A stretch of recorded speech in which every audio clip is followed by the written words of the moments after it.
A woman gave birth to triplets and only dressed them in red. If only they knew why. The world narrowed to the sterile, bright white of the delivery room, a searing pain, and then a triumphant cry. Then another, and another. Elara's exhaustion was a physical weight, but it lifted for a glorious moment as the first tiny, squalling bundle was placed on her chest. A son, the doctor murmured. Before she could fully absorb him, a second cry joined the chorus. And another son. A second weight, just as miraculous, was nestled beside the first. The nurses were still working, their voices a mix of focused calm and burgeoning surprise. One more, Elara. Just one more push, a final, monumental effort, and a third cry, higher, more insistent, pierced the air. A daughter, the doctor announced, his voice thick with awe. You have triplets. Elara's husband, Leo, wept openly, his hand trembling as he cut 3 cords, his face a mask of stunned joy. They were here, Soren, Silas, and Thalia, their perfect, unexpected trio. As the nurses cleaned and swaddled the newborns in standard-issue white blankets, a strange, urgent thought, clear and cold as ice water, cut through Elara's hormonal haze. It was not her own voice, yet it was in her mind. A command, only red. They must only wear red. She shook her head, dismissing it as a bizarre side effect of exhaustion and ecstasy. But the thought returned, more insistent, thrumming with a primal authority that made her bones ache. Only red, it is the only way. Leo was cooing over their daughter, his finger caught in her tiny fist. We have to call everyone. What should we dress them in for the first pictures? The yellow sleepers? The blue ones with the ducks? No, Elara said, her voice hoarse but firm, surprising herself. The red ones. Leo frowned, laughing softly. The red ones? Honey, we only bought those because they were on sale. We don't even know if they'll fit, the red ones, she repeated, her gaze distant, fixed on a point beyond the hospital walls. A deep, unshakable certainty had taken root. It felt like the most important thing she would ever do. From now on, Leo, only red.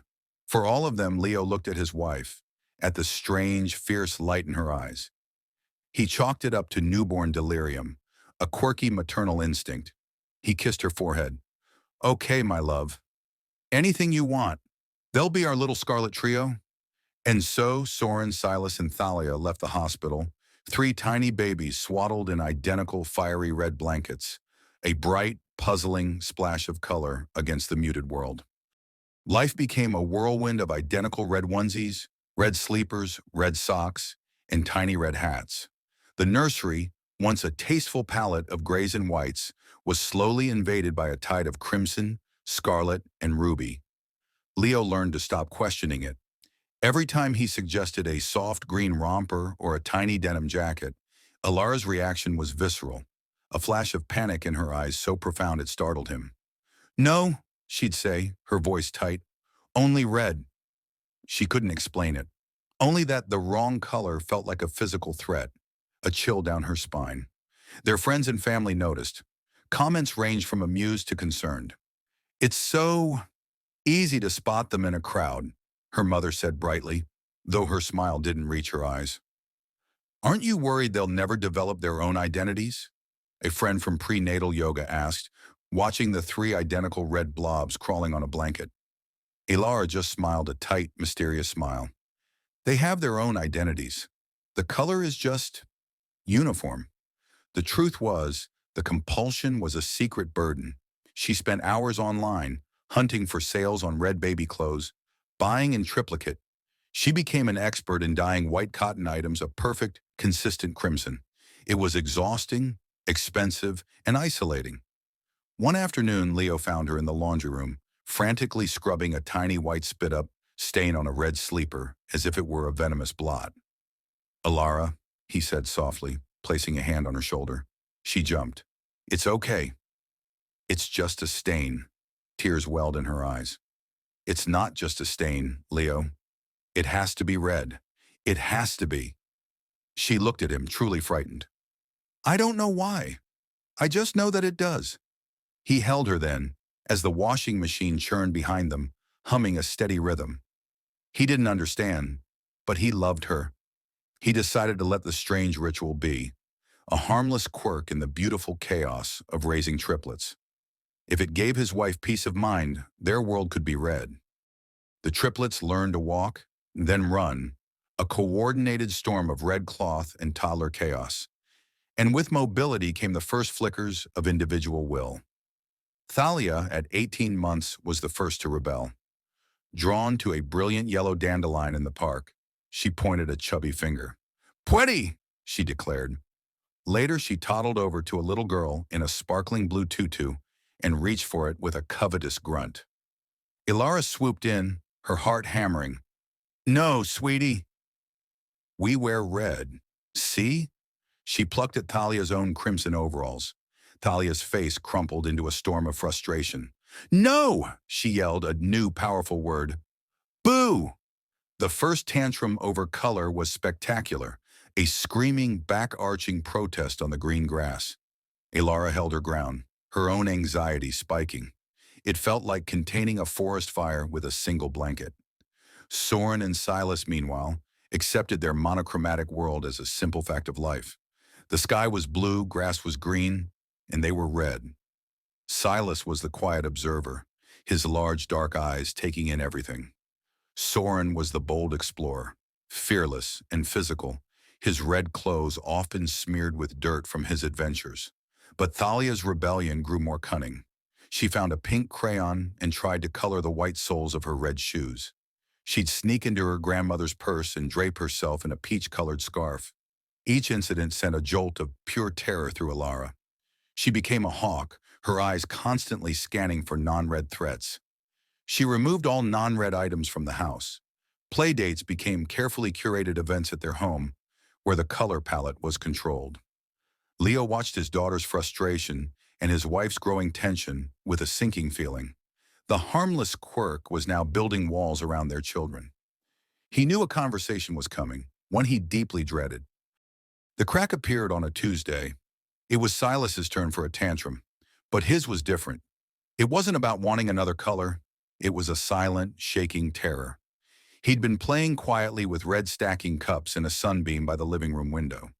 A shift in the clouds outside altered the light, and for a split second, a sharp, clear beam of light refracted through a glass of water on the table, through a small, brilliant rainbow onto the carpet beside him. It was beautiful, but Silas froze. His eyes widened, his breath hitched. He didn't cry out. He simply began to shake, a full-body tremor, his face draining of all color as he stared at the innocent spectrum of light on the floor. He scrambled backward, away from the rainbow, knocking over his cups and buried his face in the couch, sobbing silently. Elara was there in an instant, gathering him up. "Shh, my love, it's okay. It's just light. It's just pretty colors." But her words didn't soothe him. He clutched her shirt, his small body rigid with a fear that was far too old for him. He wouldn't look up until Leo, concerned, came and physically moved the glass of water, making the rainbow vanish. The incident shook Elara to her core. This was more than a compulsion she felt. This was a fear they shared. Something was deeply fundamentally wrong. That night, after the children were asleep, she finally broke down and told Leo everything. The voice in the delivery room, the commanding external nature of the thought, the pervasive, unexplainable dread. Leo listened, his face grave. He didn't call her crazy. He held her hands and said, "Elara, this isn't normal. This is a fear you've passed to him. We need to talk to someone, a therapist, maybe for all of us." For the first time, Elara considered it. The voice had promised protection, but it was breeding fear. She looked at her husband, her anchor in the strange red storm, and nodded. "Okay," she whispered. "Okay." Dr. Evans was a kind woman with a calm voice and a notebook. The first family session was a disaster. Thalia, now a articulate 2-year-old, announced she hated red. Soren spent the hour trying to climb the bookshelf. Silas hid behind Elara's legs, refusing to speak. Elara, trying to explain the compulsion, sounded utterly unhinged even to her own ears. There was a voice. It said it was the only way. I feel like something bad will happen. Leo tried to support her, but his interjections about maternal anxiety and projected fear made her feel ganged up on, misunderstood. Dr. Evans suggested a gradual introduction of other colors. Start with small accents, she said gently. A blue hair clip for Thalia, socks with a green stripe for the boys. Let them see it's safe. Elara's stomach clenched into a cold knot, but she agreed. She had to try. The experiment lasted 3 hours. She put Thalia in a red dress with a small yellow embroidered duck on the pocket. She dressed the boys in their red overalls but with tiny gray dinosaurs on their white onesies underneath. The change was immediate and terrifying. The triplets became irritable, fussing and crying over nothing. They wouldn't look at each other. At the park, Soren, usually sure-footed, tripped and scraped his knee badly on the pavement. A first. Silas stared at the yellow duck on his sister's dress as if it were a spider, his lower lip trembling. Then a man walked by with a vibrant green shirt. Silas screamed. Not a cry of fright, but a raw, piercing shriek of pure terror that silenced the entire playground. He pointed a trembling finger at the man, his eyes wide with a horror that belonged in a nightmare. Elara scooped them up, her heart pounding a frantic rhythm against her ribs. She rushed them home, tore off the offending clothes, and bundled them back into solid, unadorned red. Slowly their hysterics subsided into hiccuping sobs. She called Leo, her voice trembling. It's real, Leo. It's not in my head. Something is wrong. They're afraid. They see something we don't. The fear was contagious. For the first time, Leo felt a chill that had nothing to do with his wife's state of mind. The house became a fortress of red. Blinds were drawn to prevent rainbows. Visitors were asked to wear neutral or dark colors. The world was locked out. Elara, desperate for answers, began to research. She fell down rabbit holes of folklore and superstition. She read about red being a protective color against the evil eye in countless cultures.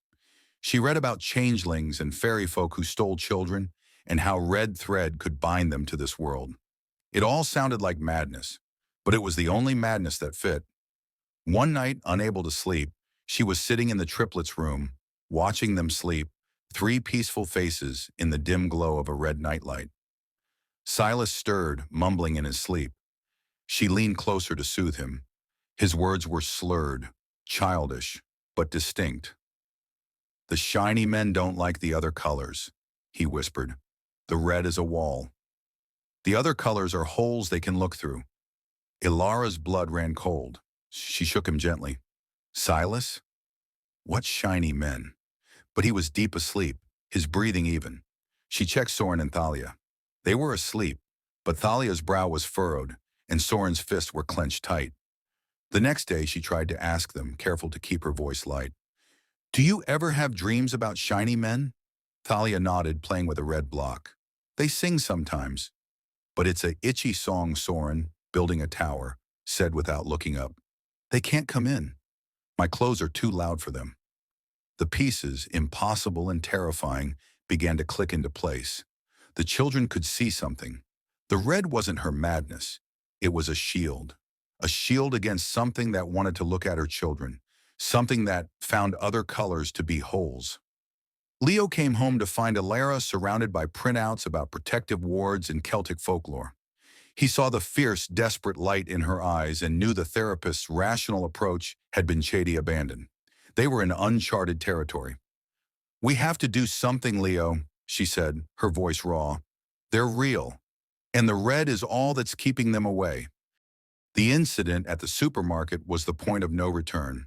Elara had to go, and she couldn't leave them.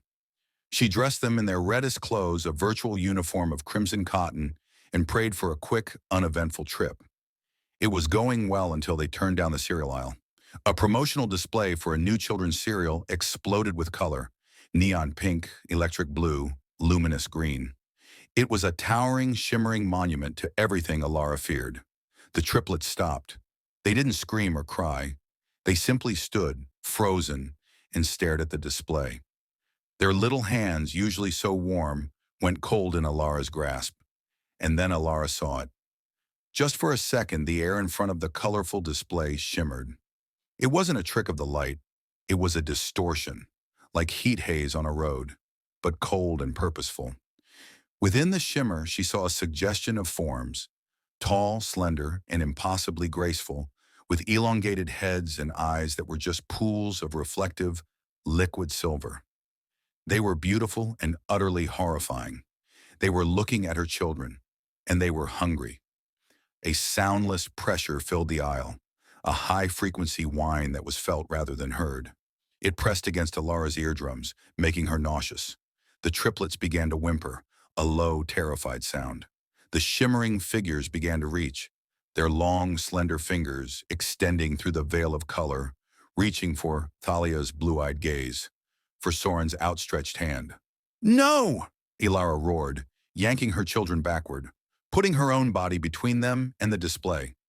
She stumbled, falling onto the linoleum floor, scrambling back like a crab, clutching her three children to her chest. The moment broke. The shimmer vanished. The colorful display was just a colorful display again. The pressure lifted. Shoppers stared at the wild-eyed woman on the floor, clutching her three crying children in red. Someone asked if she was okay. Elara didn't answer. She looked at Leo, who had run over from the next aisle, his face pale with alarm. She saw the question in his eyes and the dawning, horrific belief. "You saw it too, didn't you?" she whispered. He hadn't seen the figures, not clearly, but he'd felt the pressure. He'd seen the air warp. He'd seen the primal terror on his family's faces. He helped them up, his hands shaking. "Let's go home," he said, his voice tight. "Now." The front door slammed shut, and Leo locked it, then locked it again. The house was silent except for the triplets' sniffles. The truth, vast and terrifying, sat in the room with them. Elara put the children to bed, singing a lullaby with a voice she forced to be steady. They clung to her, needing the reassurance that she herself did not have. Downstairs, she found Leo pouring a large whiskey, his hand trembling so badly the bottle clinked against the glass. He downed it in one go. "What were they, Elara?" he asked, his voice hollow. "I don't know," she said, sinking onto the couch. "But the folklore, it's all true. The good neighbors, the fair folk, the Sidi, they're real, and they covet children." The words sounded insane, but the memory of those silver, hungry eyes was the most real thing she'd ever experienced. "The red," Leo said, "it's a ward. It hides them. It makes them unappetizing, too loud. I don't know, but it works." "It worked," Elara corrected him, her voice trembling. "But they're getting stronger, or the kids are becoming more aware. The shield is weakening. Silas said the other colors are holes." That display was a beacon. They sat in terrified silence. The rational world had evaporated. They were parents in a fairy tale, the darkest kind. "What do we do?" Leo asked, the question hanging in the air. Elara looked at him, a grim determination settling over her features, burning away the fear. "We stop pretending this is a phase. We stop trying to be normal. We learn. We protect them." She stood up, going to the bookshelf and pulling down a notebook. "We become experts in the one thing that keeps our children safe." She opened the notebook and wrote on the first page in a firm, decisive hand, "The Red Pact." "We find more than just clothes. We learn the rituals, the symbols, the stories. We make this house a fortress. We teach the children why they wear red. We make them understand their own protection." Leo looked at his wife, no longer seeing a woman gripped by madness, but a general preparing for war, a mother wolf ready to fight for her cubs against a world of invisible predators. He walked over to her, took the pen, and beneath her title he wrote, "The Evans family, it was a pact. They were in this together. The world of white and reason was gone. They lived in a world of red now, and they would defend it. The end." Don't forget to like, share, and subscribe to my channel for more heartwarming African stories.